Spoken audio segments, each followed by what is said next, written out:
मैंने फ़ोन उठाया। "कहाँ हो? तुम ज़िंदा भी हो?"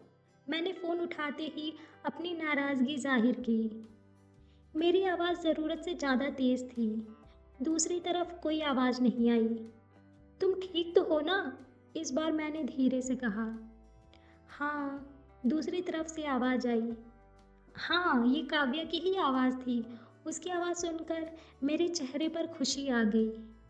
"कल 11 बजे स्टूडेंट मॉल पर मिलना, ज़रूरी बात करनी है," उसने कहा। "अच्छा, क्यों आऊँ? बड़ी जल्दी मेरी याद आ गई।" फ़ोन कट चुका था। इतना भाव अब भी? 1 मिनट ठीक से बात नहीं कर सकती थी। एक तो इतने दिन बाद कॉल किया और ऊपर से इतना भाव। पर मैं खुश था कि कम से कम उसने कॉल तो किया और उससे भी बड़ी बात कि वो कल इतने दिनों के बाद मुझसे मिलने आ रही थी। मुझे उससे बहुत सारी बातें करनी थी। हमारे बारे में, आशी के बारे में, जोगिंदर के बारे में। मैं उसे एक गिफ्ट देना चाहता था क्योंकि कॉलेज में उसका ये लास्ट सेमेस्टर था। मैंने उसके लिए बहुत दिनों के बाद शायरी लिखी क्योंकि उसे मेरी शायरी बहुत पसंद थी। मैं उसे दोबारा बात करने के लिए कॉल बैक किया पर उसका फ़ोन बंद था। मैं इस लंबी रात के ढलने का इंतज़ार करने लगा। कल मैं उससे मिलने वाला था। पहले तो मैं बात ही नहीं करूँगा, ये भी कोई बात हुई, इतने दिनों बाद मिलने की। आशी के 5 मिस कॉल पड़े थे। मेरा फ़ोन बिज़ी था। अब मुझे समझाने के लिए एक नई कहानी बनानी थी। मैंने घड़ी देखा, दोपहर 11 बजने में अब भी आधे घंटे का वक़्त बाकी था। एक-एक मिनट बिताना भारी लग रहा था, पर ये आशी के बाद दूसरी लड़की थी जिसके लिए इंतज़ार करना मुझे पसंद था। मैं काव्या से मिलने के लिए तावला हो रहा था। इतने दिनों बाद वो कैसी होगी? हो सकता है उसने अपने बाल फिर से छोटे करा लिए हों। मैंने इस बारे में आशी को कुछ नहीं बताया, पर मैं जल्दी ही आशी को काव्या से मिलवाना चाहता था। मैंने मॉल में घुसने वाले हर चेहरे पर नज़रें गड़ाए रखा। मैं काव्या के लिए लिखी शायरी को पढ़ने लगा।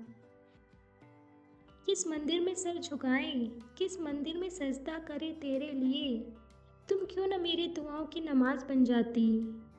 मुझे पता था ये शायरी उसे पसंद आएगी।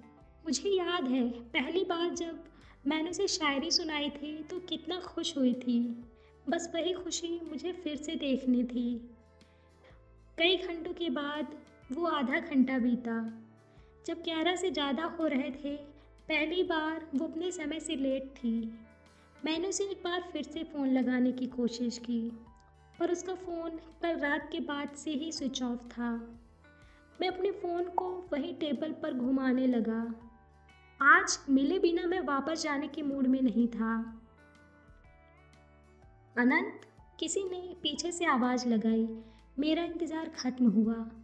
मैंने पलट कर देखना चाहा। सृष्टि मैम, ये यहाँ क्या कर रही हैं? ये तो काव्या की फ्रेंड है।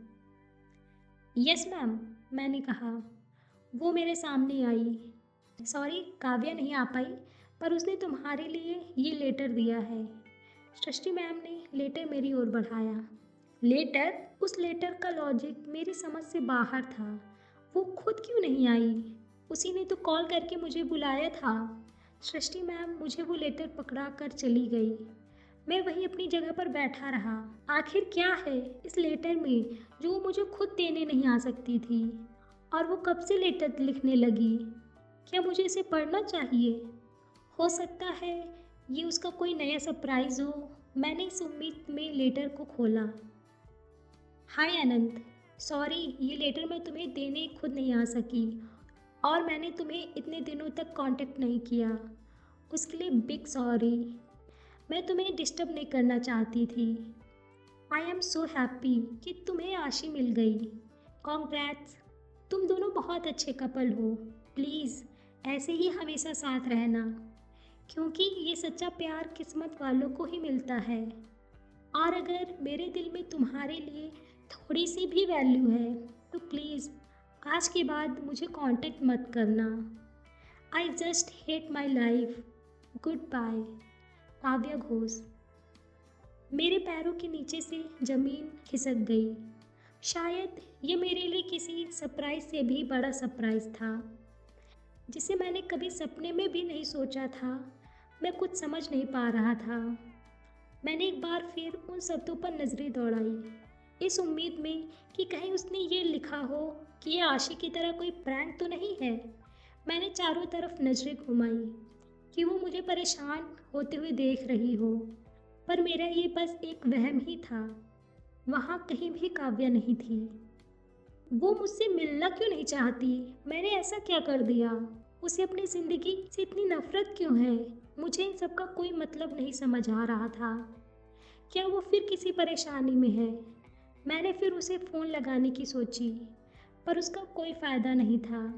उसके साथ कुछ तो बुरा हुआ है। पहले उन लड़कों ने उससे बदसलूकी की, उसने अपने सारे दोस्त खो दिए, उसके पेरेंट्स भी उसे पसंद नहीं करते, और फिर उसका एक्सीडेंट। भगवान उसके साथ ऐसा क्यों कर रहे हैं? क्या मैं उससे अब कभी नहीं मिल पाऊंगा? क्या ये शायरी अब ऐसे ही रह जाएगी? उसने तो अभी तक मेरे सवालों का जवाब भी नहीं दिया था। जब तक आशी नहीं थी तो उसने हर मोड़ पर मेरा साथ दिया, और अब जब आशी मेरे साथ है तो मुझसे दूर जाना चाहती है। मैं दोनों को नहीं खोना चाहता। मुझे दोनों की ज़रूरत है, और इस वक्त काव्या को मेरी ज़रूरत है। उसने भी तो हमेशा मेरी मदद की। कहीं वो अपने साथ कुछ बुरा न कर ले। नहीं, पर मुझे विश्वास था वो ऐसा कुछ नहीं कर सकती। वो अपनी ज़िंदगी से प्यार करने वाली लड़की है। वो एक लीडर भी है, और लीडर कभी हार नहीं मानता। मेरे फ़ोन पर आशी का कॉल आ रहा था, पर अभी मुझे काव्य की ज़रूरत थी। मैंने ठान लिया कि कुछ भी हो जाए मैं काव्य को खोज निकालूंगा। इंसान की असली अहमियत उसके दूर जाने के बाद ही समझ आती है।